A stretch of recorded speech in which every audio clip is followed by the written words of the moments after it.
there was not much available to me as a person of color. You know, lived in Colored Town, in Coconut Grove. You had Colored Town and White Town. And there were only certain places you could go in White Town. And so most of the things that we did were right here in our section of Colored Town. And this little area was all colored and was started by Bahamians. So it was known as Colored Town and White Town. And so we, as I say to people all the time, we know to stay in our place. We knew we went someplace that the white fountains and black fountains, you had to drink out the colored. It didn't say black back there, colored and white. So in Colored Town, you had your own little stores. And every now and then you could go up to a store in the village, and you had to go to the post office in the village in White Town in those days. But it was very little that we could do except in our area. And we had our schools, which were separated. And I went to Coconut Grove Training School for Colored. And I'd like for people to know that at that time it was designated as Coconut Grove Training School for Colored. People think it was always Carver. It didn't change Carver until 1943 after the death of Dr. George Washington Carver. And he had been a friend of the principal of the school. But it was an area where there was no running water for many of the homes. So we had pump water. We had to go outside to the bathroom. And many of us did not have electricity in our homes. So it was a really different kind of place back in the days of my childhood, knowing that I came in 1926 and probably until 1939 or 40, things were pretty bad for us. Well, we didn't know it was bad. We enjoyed it. We enjoyed getting along with ours. We had a lot of friends. Everybody knew everybody else. As we walked the streets, we could speak to the people as we walked. And so it was quite an interesting time to be coming up.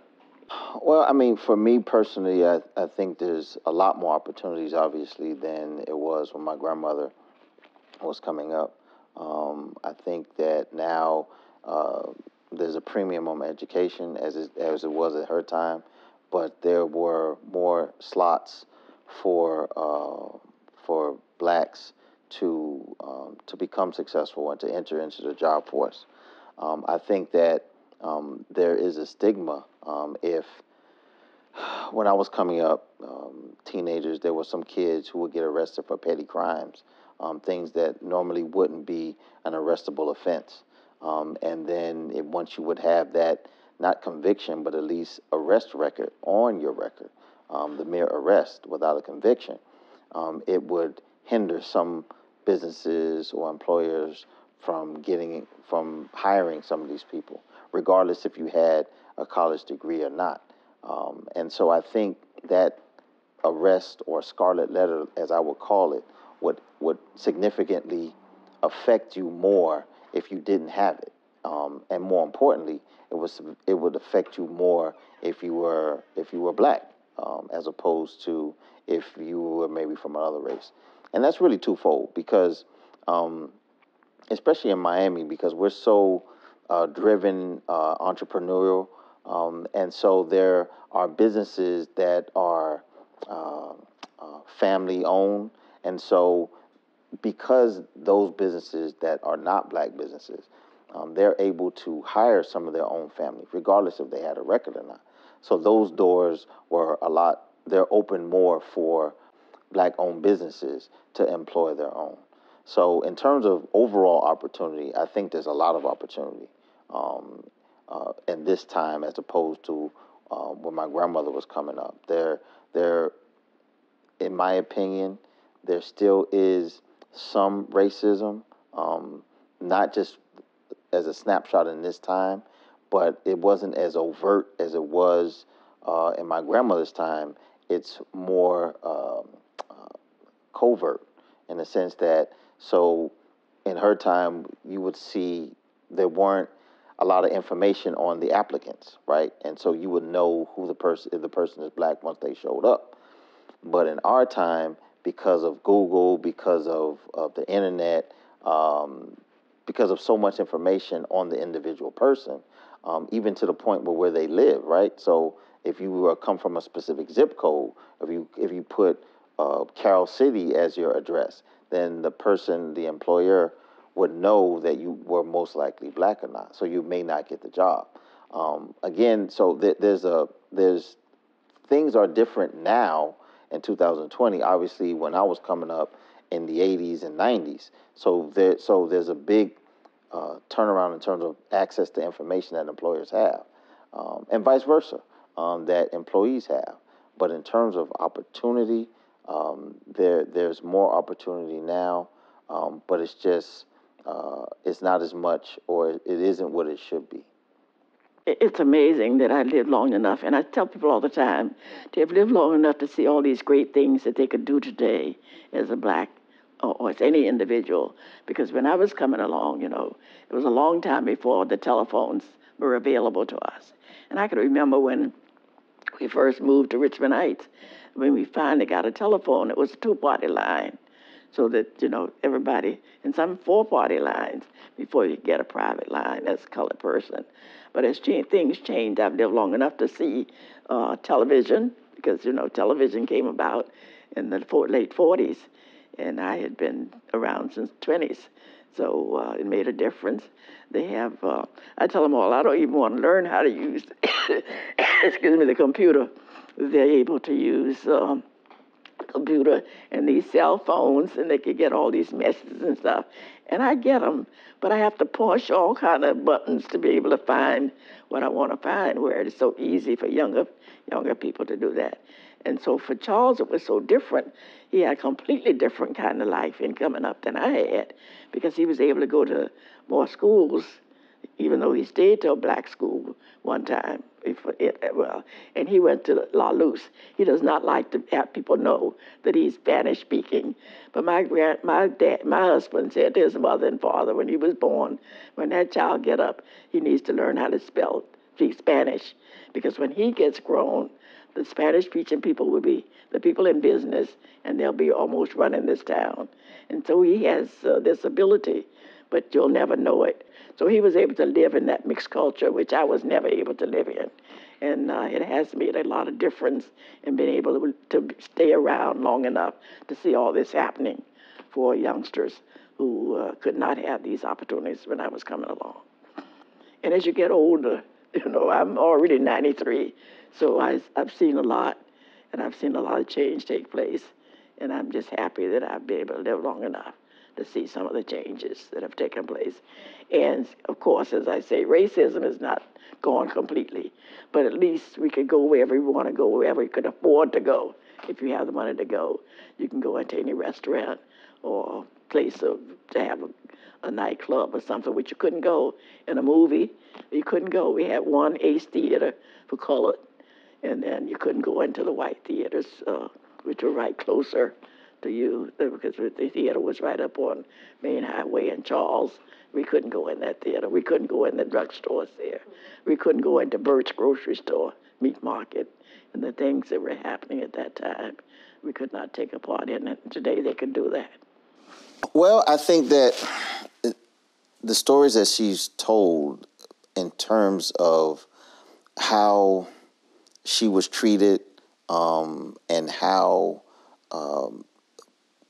some whites feel about blacks, I think that storyline, or at least that portion of the narrative, I think is still the same. I think that there are some, which I think can go on either side, but I think that there are some whites who truly believe that blacks are inferior. Blacks serve a different purpose other than friendship, brotherhood, sisterhood.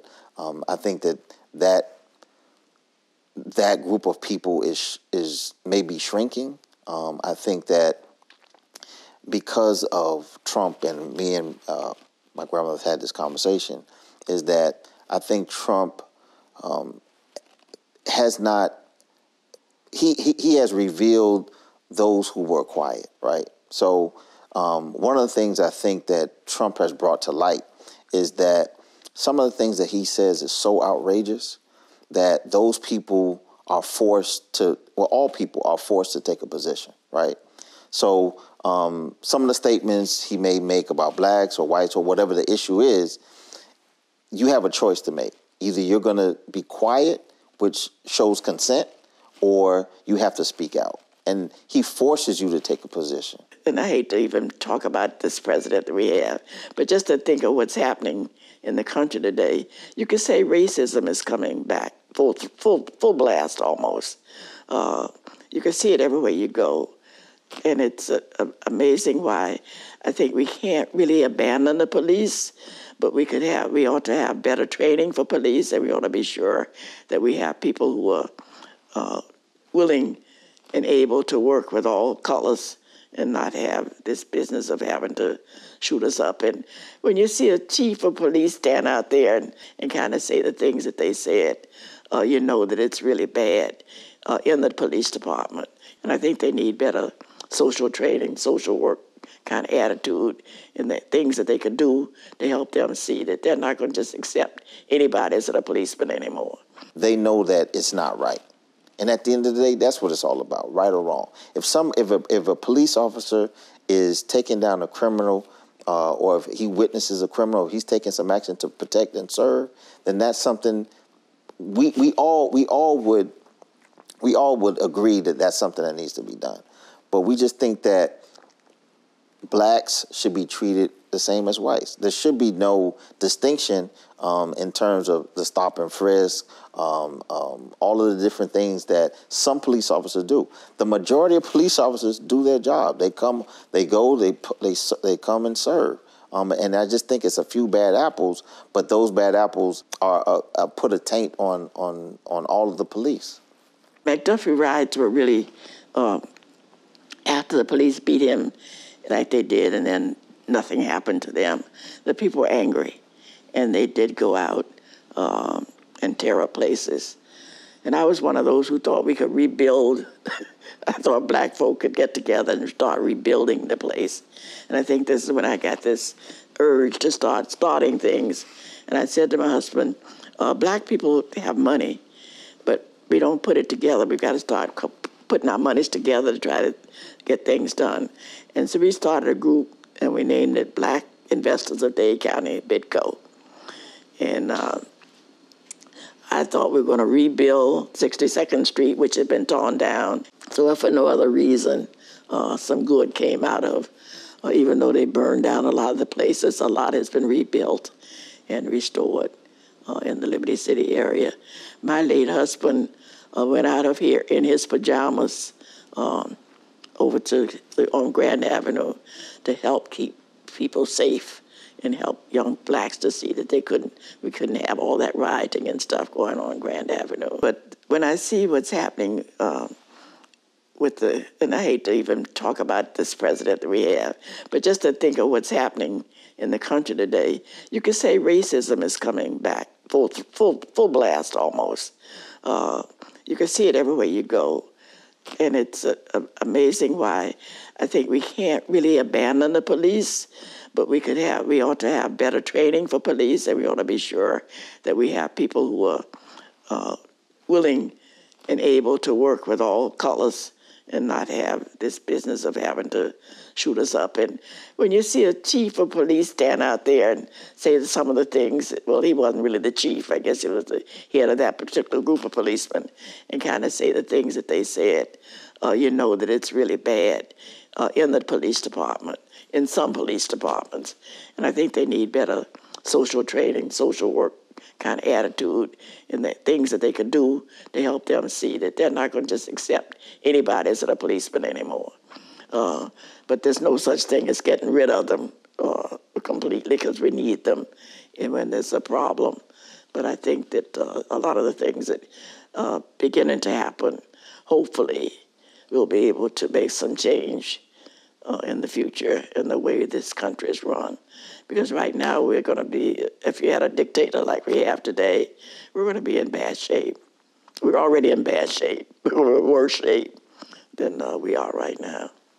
So when change has taken place, and you see the beauty of what's happening today is the things that have happened, that people have already changed for the Washington Redskins to change, to drop Redskin and become just the Washington team, for them to take on Jemima off the pictures of some of the things that have happened so quickly behind this Black Lives Matter.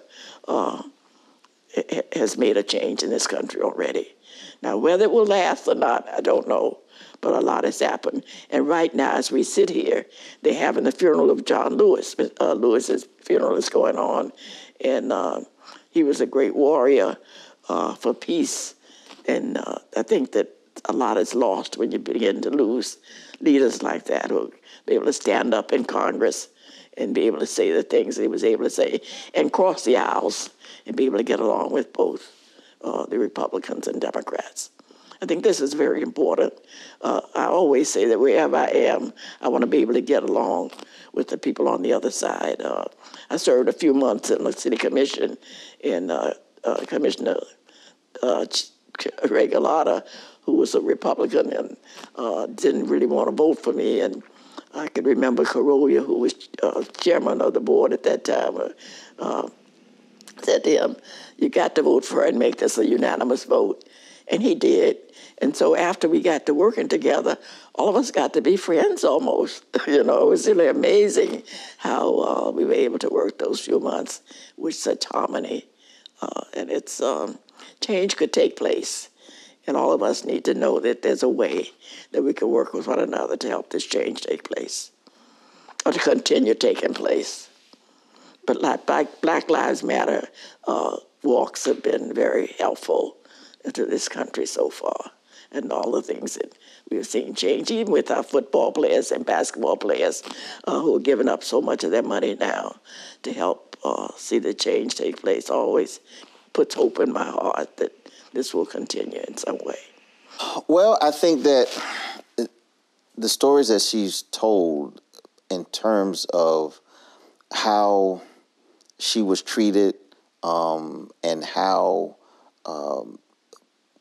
some whites feel about blacks, I think that storyline, or at least that portion of the narrative, I think is still the same. I think that there are some, which I think can go on either side, but I think that there are some whites who truly believe that blacks are inferior, blacks serve a different purpose other than friendship, brotherhood, sisterhood. I think that group of people is maybe shrinking. I think that because of Trump, and me and my grandmother have had this conversation, is that I think Trump has not, he has revealed those who were quiet, right? So one of the things I think that Trump has brought to light is that some of the things that he says is so outrageous that those people are forced to, well, all people are forced to take a position, right? So some of the statements he may make about blacks or whites or whatever the issue is, you have a choice to make. Either you're going to be quiet, which shows consent, or you have to speak out. And he forces you to take a position. But in terms of answering your question, that one narrative in terms of how racism and how some whites and even some people from other races feel about blacks is still continuous. In her time, it was more overt, but in our time, it's not as overt. But I think some of it's still there. It's not as bad as when she was growing up, but it's not where we want it to be. In terms of the Black Lives Matter, will it be continuous, or do we think it will extend out? I believe that there is a difference. I think that in other protests that I've seen is that there's truly a coalition that wasn't there in previous instances. I think because of social media, because everyone has a cell phone, these aren't stories that are told. These are stories that have been seen, right? So if you see what happened to George Floyd, as opposed to somebody telling you that, it's a different narrative. But the interesting part is it's still the same, right?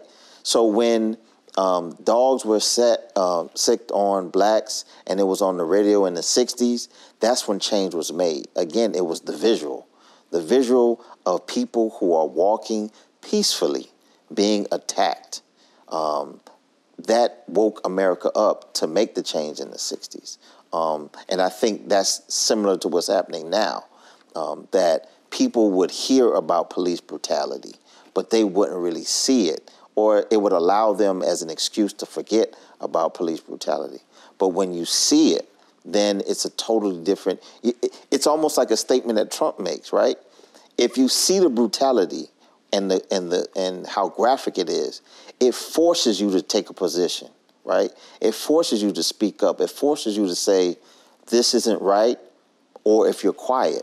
If you're quiet, then you're somewhat consenting to it. Or if you try to excuse it away.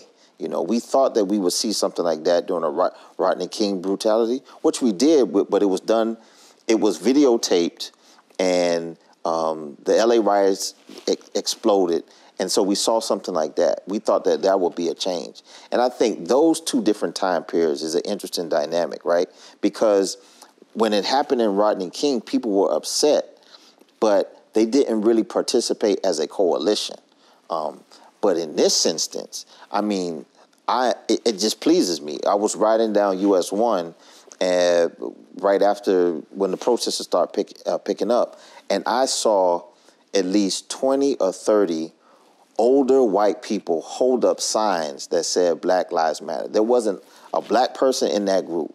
When I saw that, I thought that there would be some significant change, because it shows that whatever they saw or whatever they believe is going on, they know that it's not right. And at the end of the day, that's what it's all about, right or wrong. If a police officer is taking down a criminal, or if he witnesses a criminal, if he's taking some action to protect and serve, then that's something we all would agree that that's something that needs to be done. But we just think that blacks should be treated the same as whites. There should be no distinction in terms of the stop and frisk, all of the different things that some police officers do. The majority of police officers do their job. They come, they go, they come and serve. And I just think it's a few bad apples, but those bad apples put a taint on all of the police. McDuffie riots were really after the police beat him like they did, and then nothing happened to them. The people were angry, and they did go out and tear up places. And I was one of those who thought we could rebuild. I thought black folk could get together and start rebuilding the place. And I think this is when I got this urge to starting things. And I said to my husband, black people have money, but we don't put it together. We've got to start putting our monies together to try to get things done. And so we started a group, and we named it Black Investors of Dade County, BIDCO. And I thought we were going to rebuild 62nd Street, which had been torn down. So if for no other reason, some good came out of, even though they burned down a lot of the places, a lot has been rebuilt and restored in the Liberty City area. My late husband went out of here in his pajamas over on Grand Avenue to help keep people safe and help young blacks to see that we couldn't have all that rioting and stuff going on Grand Avenue. And some of the other leaders in the community came out and helped. So we didn't get some of the stores were broken into on Grand Avenue, but basically we didn't get the kind of trouble here in Coconut Grove as they got out in the Liberty City area. My late husband used to always say that he did not have a legacy. He didn't want a legacy. But he did have. We started the Gibson Memorial Fund primarily because of what the things that he had done in this community. There was a man who, as a member of the NAACP, refused to send the list of the names of the membership to the Florida State Legislature. And he was fined, was supposed to be put in jail. 6 months in jail, and I think it was a $200 fine or something. But we had some entertainers who came to town and raised that money so that he could pay the fine. And he never went to jail, but he went all the way to the Supreme Court and was not cleared until 1963 from that charge that came from the Florida legislature, the Senator Johns Committee. was the in charge of that committee. And so the things that he did to help change take place, I think, and that was even prior to our getting married. But then while we were married, that's when he became a city commissioner back in 1970. I was on the Miami City Commission from 1971 until 1981 or 82. And he helped a lot of change take place and helped things happen for colored people. We were still colored. Now, people don't realize we didn't get the black thing until the 70s. And then it came out with Black Was Beautiful. And then they turned around and changed it in 1980. These young people changed things, and they decided African American was better than black. So we're either African Americans or black. And I always say I just want you to be a good citizen. So it doesn't matter to me. I know I'm black. You don't have to tell me that. I know that. So, but anyway, some of the things that took place because of Thelma Gibson, the Slum Clearance Committee came about because he spoke at a group of white people one day up at the Women's Club, and a woman called Elizabeth Verrick came to his office the next day and said, "Father, I heard you and I want to help." And because he had told them how his people were living in fell 5 feet deep on the Dixie Highway, right here on 37th Avenue, Douglas Road. And it was a slum area. And they were able to clean that up. And they started the Slum Clearance Committee. And the park that's named for Elizabeth Verrick is because of the work that she had done in this community with Father Gibson, Thelma Gibson. So it's hard to say what his legacy is because he's done so many things. But the city of Miami, they named Gibson Park back in 1981, I guess, 80 or 81. I have a picture with Charles and Mayor Foray and the people there at the park when he got up to speak.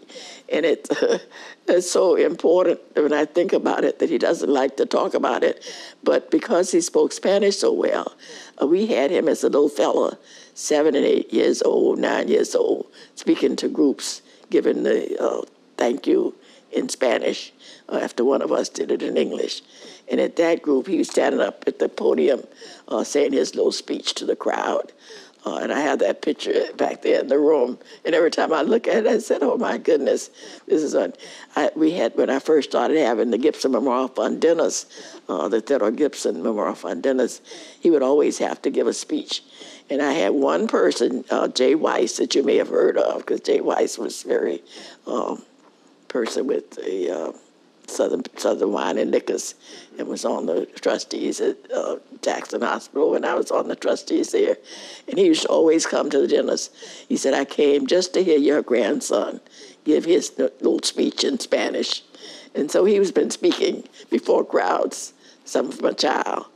And it's amazing how change takes place because of what your grandparents, his grandfather, who decided he had to learn how to speak Spanish and be able to come up and do the kind of things that he's been able to do. And he doesn't tell it either that he's a lawyer and a contractor and now really a developer, building houses and even apartment houses and all kinds of stuff. And he and his wife work together in the contractor's business and building houses and stuff. So it's been a wonderful experience for me to watch, to sit here and see things take place, and primarily because of Thelma Gibson.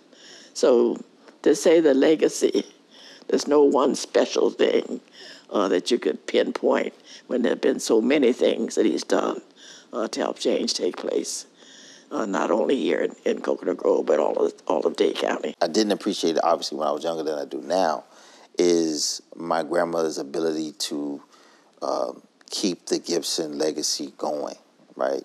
I think had Father Gibson married someone of lesser skills and quality, he just would have been a footnote and people would not know some of the things that he's done. The relationships that she's built across color lines, across religious lines, it goes without saying as well.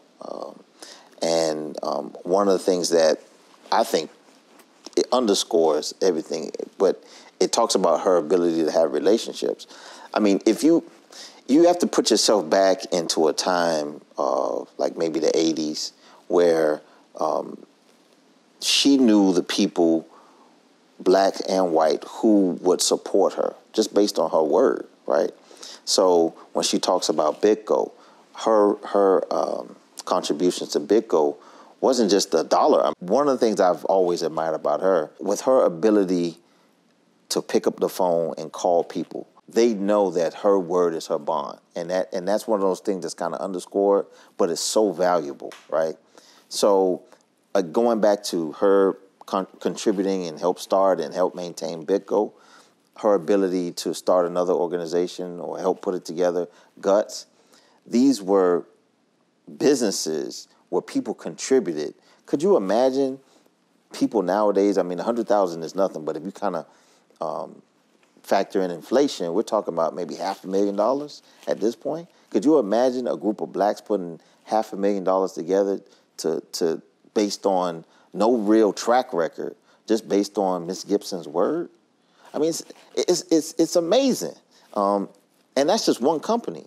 The same thing right up the street. The same longevity. People were saying, Ms. Gibson, because you said it, I'm going to put my money in. You know, not having a real track record of business, but having a track record of saying, I'm going to do what I say I'm going to do. You can trust me with your finances. You can trust me with your funds, right? To me, that's amazing. But she was the first developer. One of the things that she laughs, but if you think about, she was a young black woman back in the probably like 40s who was purchasing property. It wasn't like she came from money. She came from nothing. And I always think that, but if she had lived in this time, right, she would be a multimillionaire easily, because she has all of the components. She has the drive to be successful. She has the ability to convince people, not just to convince them, but she would have the track record and people would have the faith to back her. Probably one of the first female developers in Coconut Grove. Her legacy is so multifaceted, and we're not even touching on her medical background, right? So if you kind of put this in totality, she was incorporating the same fundamentals of being productive, being forthright, being a pioneer in every venture, right? So when she was going to school and being a nurse, she was a pioneer. When she was bringing people together, bringing people to invest in some of the things that she was doing, she was a pioneer. We were talking about in terms of development. Gibson Plaza is, but for her, that wouldn't exist, right? So her legacy is multifaceted, right, in my opinion. And I'm sure that there's a facet that I don't even know about, but that her legacy would be that. But to sum it up, it would be a person who's always been about community, because people knew that when they were contributing to her or investing in her or believing her or following her lead, it always came from a place of bettering the community. It never came from a place of what can I get out of it or how can I achieve more than someone else. It's always how can I uplift my community as a whole. It's really hard to say, because when people talk about Theodore Gibson, it's because he has reached out to the total community, to white and black and Haitians and even the Cubans. When the Cubans came, black folk were saying, he was on the commission at the time, and when the influx came in, and he had said that blacks were complaining that the Cubans were taking their jobs. And my husband would say, they're not taking your jobs, you're giving them away. You didn't want to work on those menial jobs and doing. These Cubans were working for little money. And because he stood up for the Cubans as well, a lot of black people got angry with him. But yet they knew that he was trying to help all groups, and he did the same thing for the Haitians. So I could remember reading an article in the paper that came out that Gibson touched them all. that he was working for all the people. And he used to say, I'm a city commissioner, but I'm here for the whole, I was elected for Coconut Grove, but I belong to the whole city of Miami. And so his thing in life was to work with the whole city of Miami, not just the Coconut Grove area.